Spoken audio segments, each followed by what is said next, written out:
yes, Sir Hairless here. Pentatonix, Kiss from a Rose. This came out a year ago, right around the time I did my first ever Pentatonix reaction. Go check that out if you haven't seen that already, it could be quite funny. I received a lot of requests for Kiss from a Rose, but I never got round to it because I was focusing on the earlier Pentatonix to get to know them, the Avi era. I only moved to the Matt era around 6 months ago, so I think I did very well there. It took a lot of willpower. Anyway, here we are. I'm told this is great. All the comments and suggestions are absolutely raving about this performance. I know that we have Kevin cello boxing in it, which should be cool to see. The song itself, it's a very famous song. Everyone knows it. Seal, 1994. It's been used in films.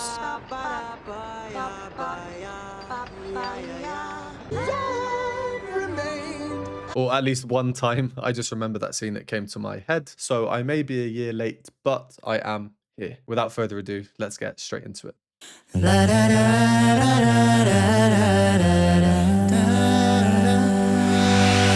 There used to be a green tower alone on the sea, and you became the light on the dark side of me. And love remains a drug, that's the high, not the pill. But did you know that when it snows, my eyes become large and the light that you shine can see?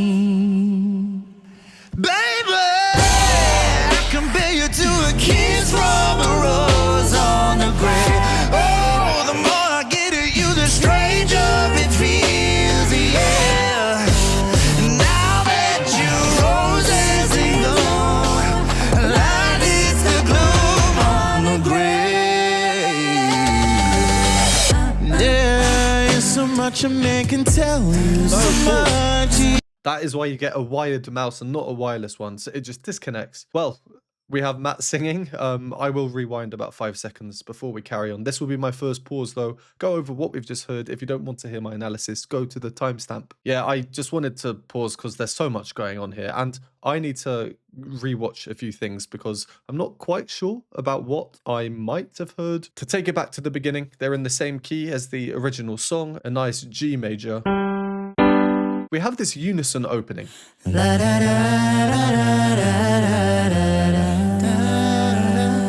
Poor Matt's tone. I've said before that I find his voice to be quite instrumental, as in it sounds like an instrument. Him coming through there in the headphones, oof. We're introduced to Kevin's cello straight away, and I think it's quite interesting, this bare fifth.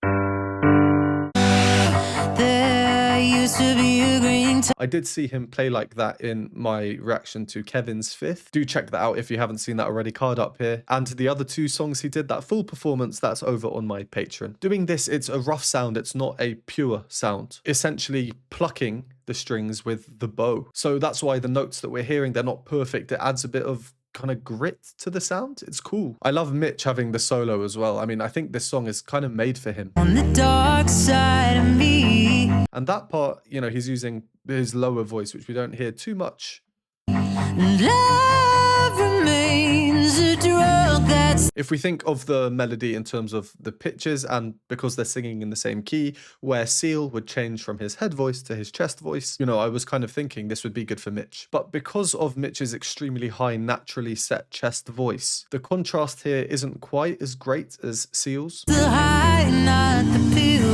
But did you know that when it snows... A tiny bit less impactful, I think. But did you know that when it snows... Seal uses a bit more of an airy voice and kind of comes off a bit quicker. Anyway, it's Mitch. You know I love Mitch. Phenomenal singer. Really so good. I'm no audio engineer, but the mixing seems to be amazing. That's the high, not the pill. The backing harmonies in Kirsty, Scott and Matt, Scott and Kirsty especially, they're really quiet. They're quite tough to hear, in all honesty. I can barely make out Kirsty's part. And then the percussion, it sounds kind of like a cymbals crash. Is that Kevin? Is that Kevin? It sounds so realistic. That's the high, not the pill. With that wind sound at the end as well. I don't like that I can't see him at that moment to put my doubts to rest. It seems that there's always someone concealed or not in shot, and it seems to always be the moment that I'm trying to look at that one person. Seeing them as well as hearing them, I think really, really helps to be able to hear their part a bit better. But this part I'm about to play, we get this repeated note in the cello. And Kevin accentuates that through the beatboxing. But then we hear this descending arpeggio in the strings really high immediately afterwards. Really interesting. I just love to be able to see Kevin for this moment. I skipped ahead. Let's go back a bit because I wanted to point out a bit that I really liked, where we had Kirsty moving up in pitch. I was saying I was struggling to hear her before, but now she's bringing a more airy voice for this softer accompaniment. My eyes become large and the light that you shine. And Scott's taking the role that kind of is echoing Mitch, which is nice, a nice touch. Adds some rhythmic energy in there. All right, and Matt. I get it, you the stranger, it feels the air.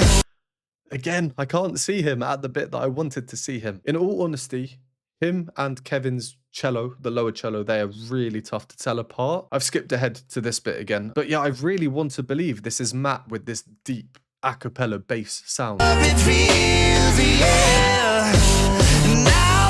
we have the cello to fill in that role, as we just saw with that repeated note 3 times. But Matt, yeah, really nice. Again, this kind of gritty sound. It adds this rich depth at the bottom of everything. And having the cello there means Matt can move up, fill in some additional harmonic roles we wouldn't otherwise have in that region, especially as Scott, who would be the lower part, has the solo at this point. And then we hear Matt. You the stranger, it feels the air. Outlining an arpeggio of G, the home key. Also, it would be a crime to not talk about the aesthetics of this video. So cool. I love it. The moving camera, the color scheme. I compare you to a kiss from a rose on the grave. Just quite cool, isn't it? And also very artsy at the same time. Anyway, Scott, yeah, I love his solo here. He's using that really strained chest sound for the higher parts, which again, the word that comes to mind for me is grit. I hope you know what I mean when I say grit. And I also like how the backing vocals, when there are backing vocals, aren't doing too much. It's not like true a cappella with no instruments where they have to fill in the instrumental roles, making up for missing sounds. Here, quite often the backing parts aren't doing anything. It's crazy how much difference just having a cello can make. Yeah, this is really cool. Let's carry on. It's Matt solo time, apparently. There is so much a man can tell you, so much he can say. You remain my power, my pleasure, my pain. Oh, I need you like a grown addiction that I can't deny. Won't you tell me, is that healthy, baby? Did you know that it's those my eyes become large and the light that you shine can be seen? I compare you to a kiss from a rose on the grave. The more I get of you, the stranger it feels, yeah. Now that your roses in bloom, a light hits the bloom on the grave.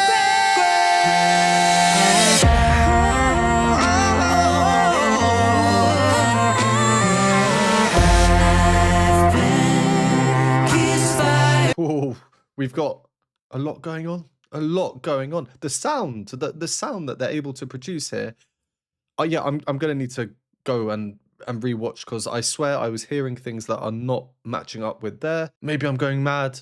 I don't know, let's find out. From where we carried on when Matt came in, I really liked the backing parts, as usual with Pentatonix. Just a simple but effective method switching from harmony to unison to harmony. He can tell you so much he can say. You remain my Go on, Matt. I'm happy I didn't cave in a year ago when everyone was suggesting this. This would have been my first time ever hearing and seeing Matt. It's a very good showcase of him as a soloist too, which I've not really seen. So I'm happy it comes now after I've already seen a fair bit of him as an a cappella bass. power, my pleasure, my pain. Oh. Yeah, nice. Back to Kevin. I just want to give a shout out to his cello boxing. Each part on its own, if you isolate them, is superb. But together, yeah, crazy talent. I do Have to say though, there are some parts that they're just confusing me. Yeah, let's find one. Right, the percussion here. Can't deny. Won't you tell me, is that healthy, babe? Just there, once more. Won't you tell me, is that healthy, babe? To me, that just doesn't sound truly authentic, like it's coming from a human mouth. Please don't write a hateful comment down below. Just understand where I'm coming from. I'm having to listen to this over and over. Won't you tell me, is that healthy, babe? I'm not a beatboxer, so I won't comment further. Maybe that has quite a lot of effects or has been treated somehow. Anyway, long story short, it's absurd. And the fact that I'm even questioning it, I just think shows how well Kevin is serving one of his two purposes, percussion and cello. I mean, he's serving both of them very, very well. All right, I think that's when Scott comes in. So, hello, Scott. Smooth, Scott. Is that healthy, baby? Did you know in the snow? Someone once commented on one of my videos calling me Senor Smooth. I think Scott here is Senor Smooth. And when you're being called smooth for your singing and not your bald head, yeah, that's a good thing. Because of Scott's naturally lower set voice than Mitch overall, I think this change from the head voice to the chest voice works a bit better than it does with Mitch. A bit more in line with Seal. Not that they're trying to replicate Seal, but Mitch's transitions between his voice types are just too smooth to be quite as effective. And being too smooth between them is a great thing. Most singers could only dream of being as smooth as Mitch. My eyes become large and the light that you shine can be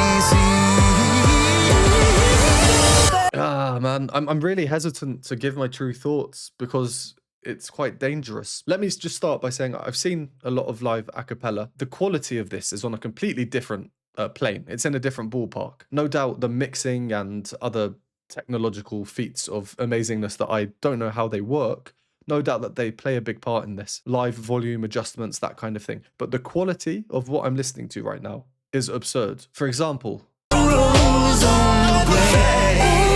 Scott and Kirsty are really belting there, really powerful singing, but to us, we can't, it's very quiet. It's what makes this overall sound so good. I can see why everyone's raving about this performance. But the bit we just listened to, the bass part, is what I'm struggling with. Again, because it's so darn good. I just have to know why it's so good. My eyes become large and the light that you shine. Kevin is not playing the bass part. We can see he's not bowing the lower strings of the cello. Therefore, it has to be Matt. But this sound, as far as I'm concerned, is identical to the cello sound we were hearing before. Which kind of brings me back to where I was before, saying how Matt sounds like an instrument. I said it from the moment I first heard him singing. Here, we can see that live. Kevin, as well, he gives this kind of plosive at the start of each note, which makes it even harder to hear Matt. That's what I'm listening out for here. Maybe less plosive, more of like a bass drum sound. Anyway, it's a good thing because it shows how tight the beat and the bass are. I've always said this, you know, Avi and Kevin working so well together, and Matt and Kevin. Here, another great example. Right, that's not a sound that can be produced by what we're seeing, by 5 singers and a cello. That's not possible. And a bit further on, the descent in the strings, we're not seeing them being played here.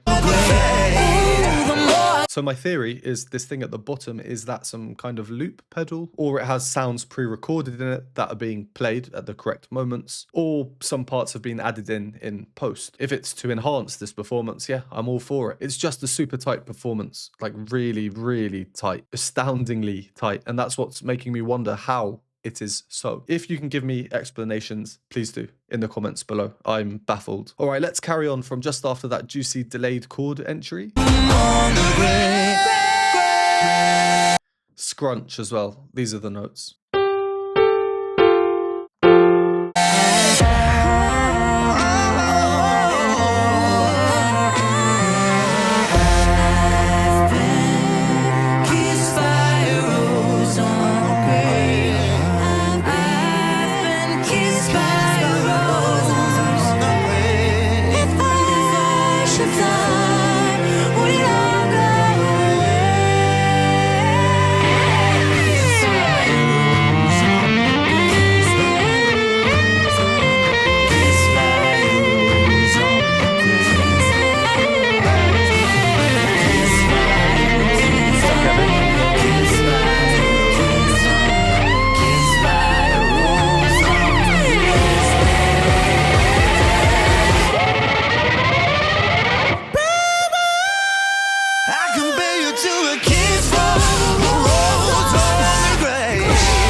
For some reason, tough is the word that's coming to mind, like a tough performance. I know that makes no sense. Hard? Hard, maybe? It went hard? I mean, the ending compared to from where we carried on, we had this lovely transition with all the themes coming through separately.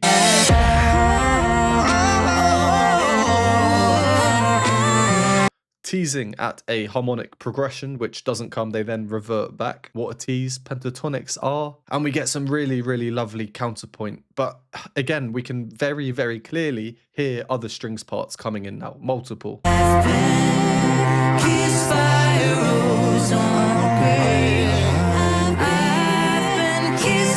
So that confirms 100% that we are hearing other parts that we can't see being played. Good. I like when things are confirmed, but my question to you remains how or why is that? Is Kevin controlling them? Are they adding in pre-recorded parts or are they added in post? But yeah, I really like this part. True counterpoint.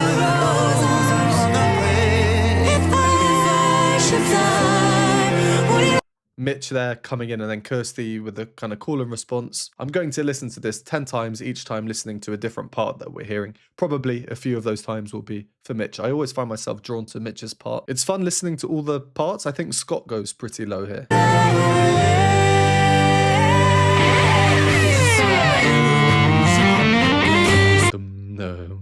And I was loving how they're all crowding round Kevin, making him the focal point here towards the end. I was thinking, all right, we've got some pretty cool cello destroying going on here, but I was not expecting what we got.